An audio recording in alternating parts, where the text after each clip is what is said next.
네.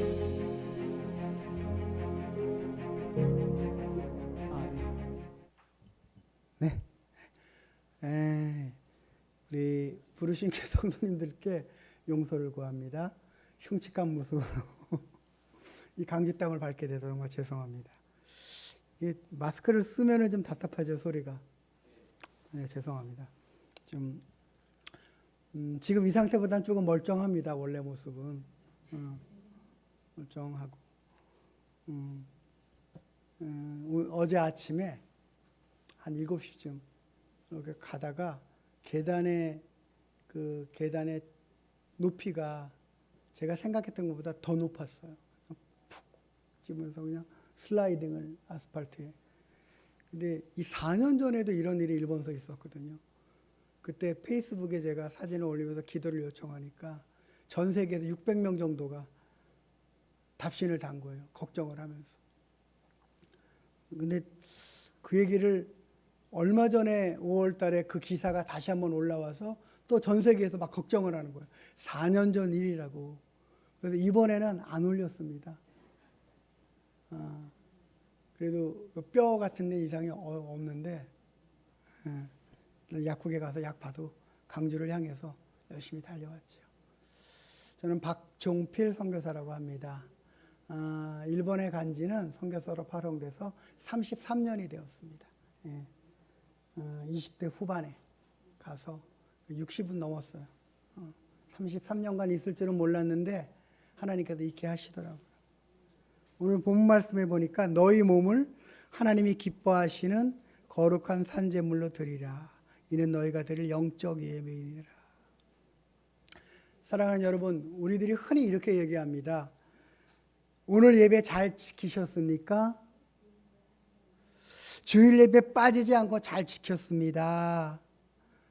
이렇게 답변들 하죠. 근데 물론 틀린 표현은 아닙니다. 그런데 성경이 말하는 예배의 본질을 깊이 묵상해 보면 예배는 단순히 지키는 것 이전에 하나님께 드리는 것이라는 겁니다. 또 우리가 이렇게 얘기하죠. 오늘 예배를 통해서 큰 은혜 받았습니다. 네, 너무 귀한 고백인데. 그러나 예배는 단지 내가 은혜를 받기 위한 시간이 아닙니다.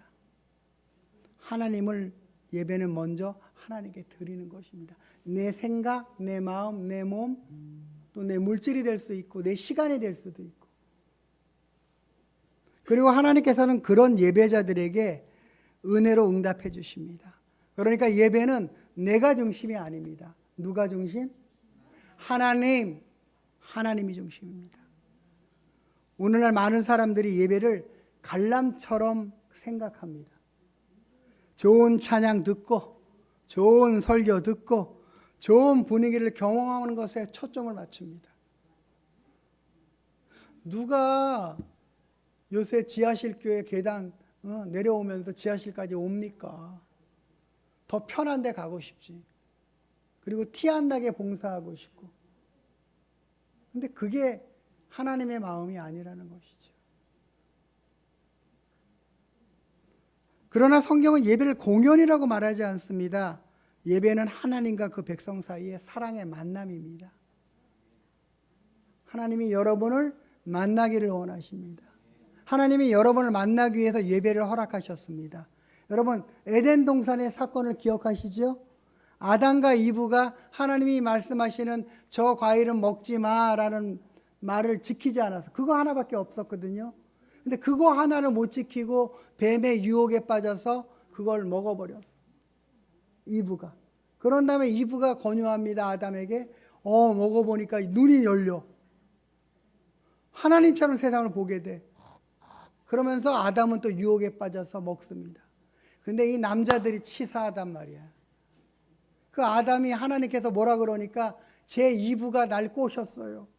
그냥 지가 잘못했습니다. 엎어졌으면은 우리는 지금도 에덴 동산에서 있을 텐데 남 핑계를 대는 거예요.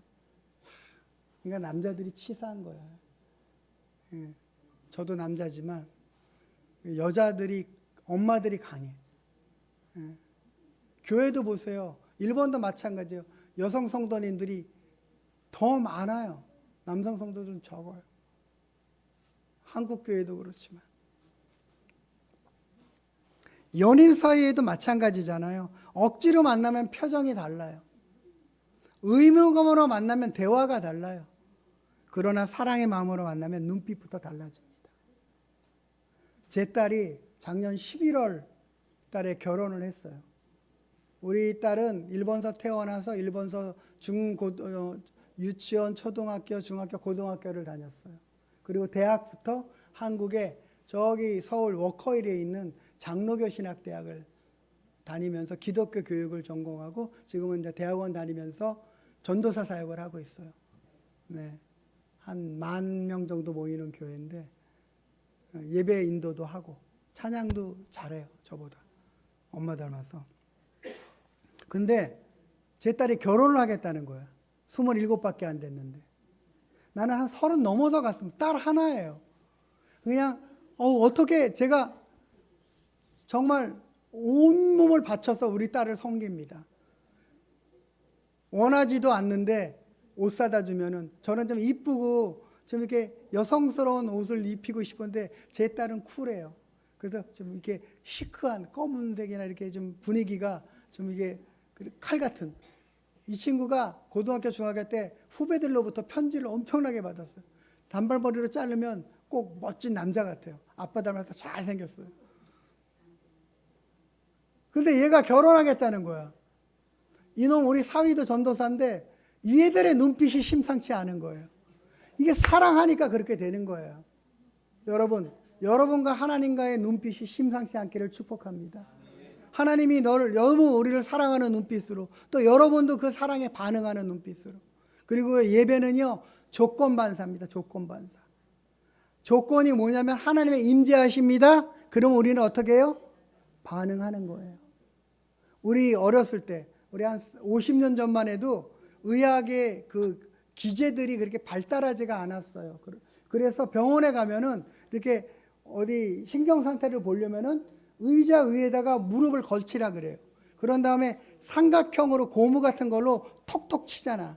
그러면은 톡 치면 탁 올라와요. 그게 톡 치는 게 조건이고 반사해서 다리가 올라오는 거예요. 그게 조건 반사거든요.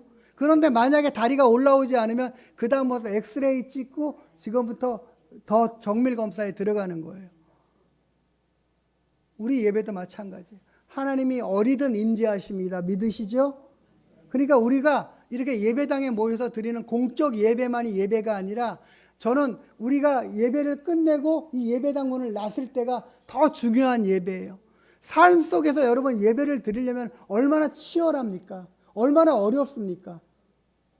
제 친구 중에 지금 장관도 있고 총리도 있고 비서실장도 있고 국회의원도 많아요. 지금 총리인 친구가 원래 제가 운동권이에요. 1984년, 85년, 86년에 손가락도 하도 고문을 당해서 불구가 되고 온몸이 고문투성인데 제가 선교사로 나가서 얼마 있다가 한국에 와서 이제 그 친구 부부를 만났어요. 친구 부부를 만났는데 그 친구는 그 당시에 여의도 침례교회 집사고 현직 일선 초선 의원이에요. 그리고 차차기 대통령 후보였고 뭐 누구 아실 거예요. 부인이 그 당시 첫 부인이 이혼했더라고. 재혼을 했는데 첫 부인이 KBS 아나운서예요. 유명해요. 여러분 잘 아실 거예요. 같이 부부가 만났는데 종필아 난 네가 부럽다 그러는 거예요. 뭐가 부러워? 너는 국회의원이잖아. 나는 무명의 선교사고 그리고 네 부인은 아나운서고 얼마나 이쁘고 유명해. 근데 뭐가 부럽니? 그러는 거예요.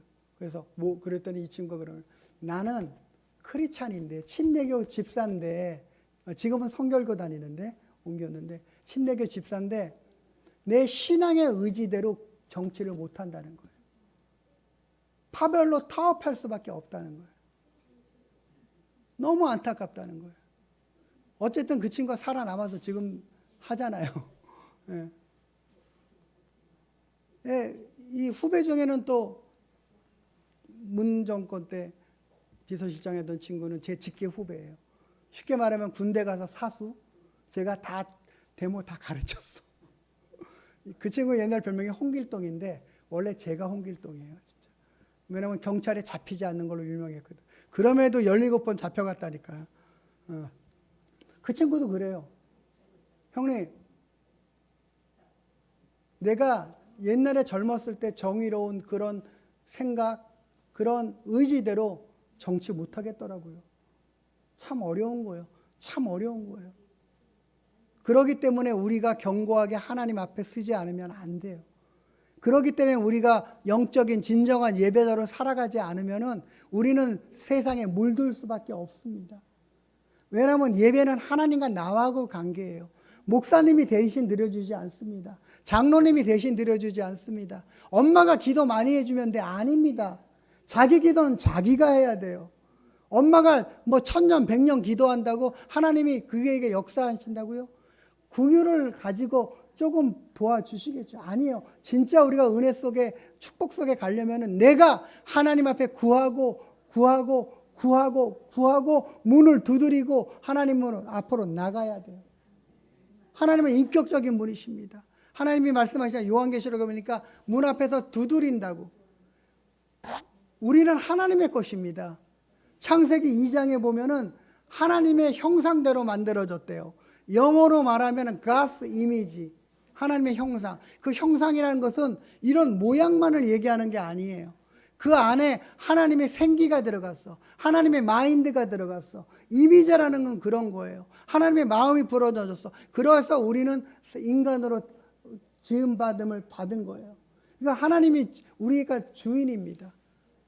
여러분 뭐 요새 예를 들어서 이 핸드폰 진짜 이 대단한 핸드폰 진짜 이 요물이에요. 요물.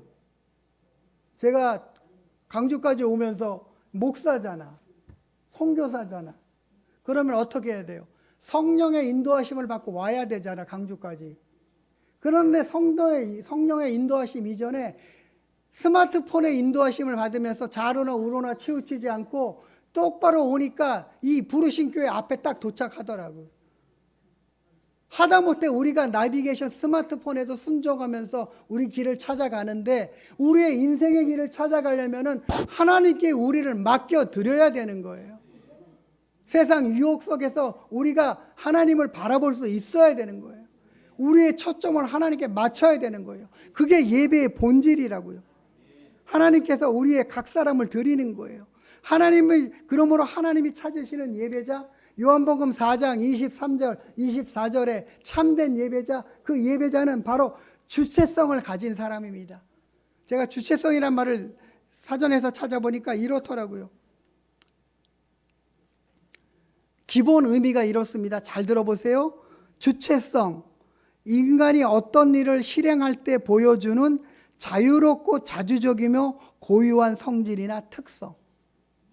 이해되시죠? 철학적으로는 이렇답니다. 의식과 신체를 가지는 존재가 자기의 의사대로 행동하고 주위의 상황에 적응하여 나가는 특성. 그러니까 바로 인간의 존재가 인간의 의사대로 행동하고 주위의 상황에 적응해 나가는 특성이랍니다. 바로 우리 예배자는요, 하나님 오늘도 주님을 사랑합니다. 주님께 나를 드립니다. 그런 마음으로 나오는 사람입니다.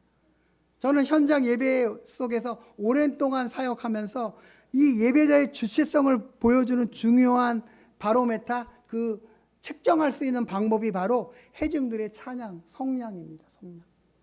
제가 얼마 전에 일본의 작은 교회 집회를 갔어요. 일본 교회들은 다 작아요.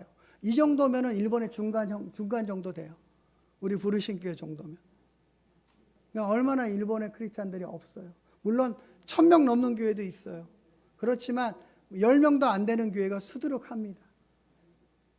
어느 교회 제가 외부 사역을 일본 교회를 자주 다니는데 교회를 갔는데 제가 두 가지 면에서 좀 깜짝 놀란 일이 있었어요. 하나는 그렇게 조그만 교회인데 올겐 반주자가 너무 뛰어난 연주 실력을 갖고 있었다는 거예요. 그리고 또 하나는 회중 찬양의 풍성한 소리예요. 근데 그 교회는 고령 성도들만 있습니다. 젊은이들이 얼마 없어요.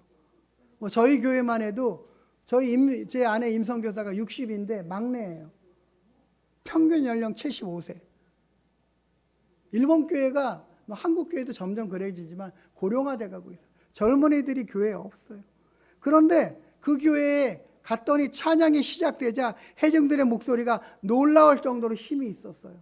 볼륨이 크다는 게 아니에요. 볼륨이 작더라도 그 힘이 느껴지는 거예요. 그 위엄이 느껴지는 거예요. 하나님을 향한 마음이 느껴지는 거예요. 제가 오늘 목사님이 오프닝을 열어주시면서 우리가 부르신 교회 찬양을 예배할 때 처음에는 여러분 우리가 처음 보는 사람들이 섰으니까 서먹서먹한데 점점 찬양의 그 속으로 들어가는데 하나님을 향하는 마음이 느껴졌어요. 우리 박 집사님 기도 속에서도 하나님을 향한 간절함이 느껴졌어요. 그게 바로 예배자의 모습입니다. 우리가 소박하지만 작지만 하나님을 향한 마음, 그리고 가사를 정말 믿음으로 부르는 거예요. 가사 한마디 한마디가 믿음으로 고백하는 거예요. 왕의 지성소에 들어가 영화롭게 변하리. 그랬습니다. 우리가 이 지성소예요. 지성소. 우리가 성소를 지나서 성전 뜰을 지나서 성소를 지나서 지성소.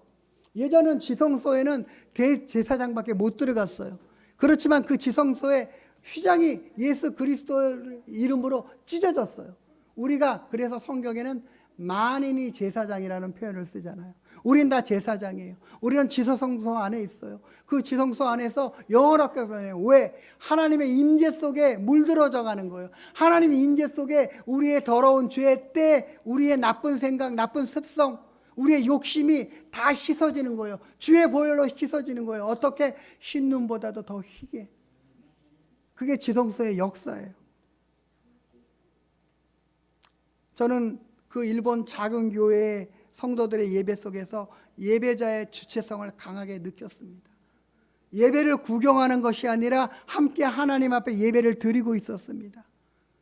예배가 끝나고 올겐 반주자가 저한테 이렇게 얘기해요. 목사님, 저는요 회중 찬양의 소리에서 늘 힘을 얻습니다. 참 인상 깊었습니다. 여러분 생각해 보세요. 좋은 반주는 회중들의 마음을 하나님께 향하게 만듭니다. 그리고 살아있는 회중들의 찬양은 또 반주자에게 다시 힘을 준다고요. 목사님에게 힘을 준다고요. 여러분들이 말씀을 들을 때, 아멘으로 화답할 때, 찬양으로 들을 때, 여러분 믿음으로 고백할 때 설교자가 힘을 받아요. 그러면 여러분 설교자가 그 설교가 죽을 써도 여러분 그 주육이 여러분한테 큰 영향이 된다는 거예요. 환자한테는 죽이 필요하다고요.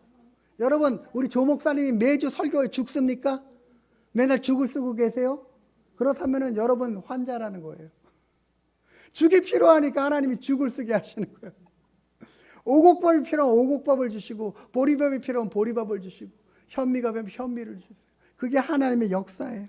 찬양의 소리가 정말 우리가 정말 반대로 그 형식적으로 교회가 예배가 흐르게 되면은 찬양의 소리가 점점 작아져요. 안 나요. 입만 뻥끗. 우리 옛날에 그랬잖아요. 그 가수들 중에 노래 못하는 가수는 입만 립싱크. 제 선후배 친구들 중에 가수 박남정이 제 동창이에요. 중학교. 그래서 김건모가 제 후배고 2년 후배고 초등학교, 중학교. 뻥끗 찬양과 교회 와서도 여러분 우리 부르신 교회 찬양의 소리가 더욱더 힘이 나기를 축복합니다. 그러니까 소리가 커서가 아니에요. 진정한 믿음의 고백의 찬양이 힘이 있다는 거냐면 그 힘이 옆에 있는 분에게, 뒤에 있는 분에게 영향을 주고, 설교자에게 영향을 주고, 우리 반주자에게 영향을 주고 힘을 준다니까요. 예배는 서로 상호간에 힘을 줍니다. 그렇지만 마치 의무적으로 참석한 사람들의 소리는 그냥 점점 의무적으로 뻥끗하게 돼요. 찬양은 단순한 음악 시간이 아니에요. 하나님께 우리의 사랑의 고백을 하는 거예요. 러브레터. 시편에 이렇게 고백합니다. 기쁨으로 여호와를 섬기며 노래하며 그 앞에 나갈지어다. 여러분 요한계시록의 예배를 보면은 엄청나게 장엄해요. 요한계시록 예배 속에 천군 천사가 주님을 예배하는 모습에 우리는 은혜를 받아요. 도전을 받아요. 그게 왜 그래요? 억지로 해서가 아니에요. 하나님의 영광을 보기 때문에. 여러분 오늘 우리 왕의 지성소에 들어가 하나님의 영광을 보리라고 고백했잖아요. 영광을 보고 계십니까? 하나님 오늘 임재하시고 여러분을 만나주시고 여러분을 채워주시고 여러분에게 힘을 주시기를 원하십니다. 아멘. 오늘 부르신 교회 예배 속에 주님이 임재하십니다. 주님은 어디든 임재하세요. 여러분 극단적으로 여러분이 자동차를 운전하고 갈 때도 그분은 함께 하십니다. 근데요, 느끼는 사람이 있고 느끼지 못하는 사람이 있어요. 여러분 모두 느끼시길 축복합니다. 여러분 화장실에서도 우리 주님은 함께 하신다니까요. 그런데 느끼는 사람이 있고 못 느끼는 사람이 있어요. 제가 어저께 육회를 대접받았어요. 어떤 권사님이 계획도 없었는데 선교사님이 오셨다니까 오셔서 그냥 확 지불하셨대요. 그냥 조 목사님도 모르게 그냥 계산하셨대요. 정말 맛있더라고요. 제가 제 동생이 강주 사는데 몇 년 전에 왔는데 육회 비빔밥을 처음 대접받았어요. 환상적인 거야. 아니 앞에 반찬에 육회가 또 서비스로 나오네. 천엽도 나오네. 내가 좋아하는 거 다 나오네. 그래서 조 목사님 우리 이번에 오는 멤버 일본 처음 한국에 처음 온 자매가 뭐 먹고 싶니 뭐 사고 싶니 다 저한테 얘기를 했어요. 처음 오니까 육회래요. 처음이에요. 제가 선교사 33년간 일본 사람이 육회를 먹고 싶다는 건 처음이에요. 일본서는 육회를 판매를 못해요. 법적으로. 위생상 신선하지 않으면 위험하잖아. 정말 신선해야지. 신선하지 않으면 냄새도 나잖아. 근데 어저께 먹는데 환상적이에요. 입에서 녹는다니까요. 그런데 여러분 생각해 보세요. 그 맛있는 것을 내가 맛을 못 느껴. 권사님이 대접을 해주셨는데 사랑으로 섬겨주셨는데 내가 맛을 못 느껴. 권사님 얼마나 억울하실 거야. 내가 성경에 대접한 저 선교사님 입안이 음치네. 맛도 모르고. 안타깝잖아요. 맛을 느끼는 그 기쁨. 바로 주님과 동행한다는 게 그런 거예요. 주님을 만난다는 게 그런 거예요. 주님이 계십니다. 여러분 맛보세요. 주님을 누리세요. 그것이 예배자입니다. 그것이 하나님이 찾으시는 참된 예배자입니다. 부디 여러분이 이 교회 문을 나가시더라도 그분과 떨어지지 마시고 그분이 여러분한테 늘 함께 계세요. 느끼세요. 그리고 반응하시기를 축복합니다. 그런 감격의 소리가 넘치는 우리 부르신 교회가 되기를 축복합니다. 작지만 그 주님의 힘이 느껴지는 주님의 그 감격이 역동성이 느껴지는 그런 교회가 되기를 축복합니다. 여러분 우리가 많이 부족해요. 지하실 맨날 스키 차고 여름에 여기 물 안 새나? 지하실 교회 맨날 후배 교회도 그런 교회 있는데 걱정이에요. 하지만 그것이 우리를 예배하는데 방해가 되지 않습니다. 왜? 예배는 우리 주님만 있으면 됩니다. 하나님만 있으면 됩니다. 성령님만 있으면 됩니다. 그분이 여러분을 지키시길 축복합니다. 여러분의 가정, 여러분의 직장, 여러분의 사는 지역을 축복하시길 기도합니다. 기도하겠습니다. 하나님 아버지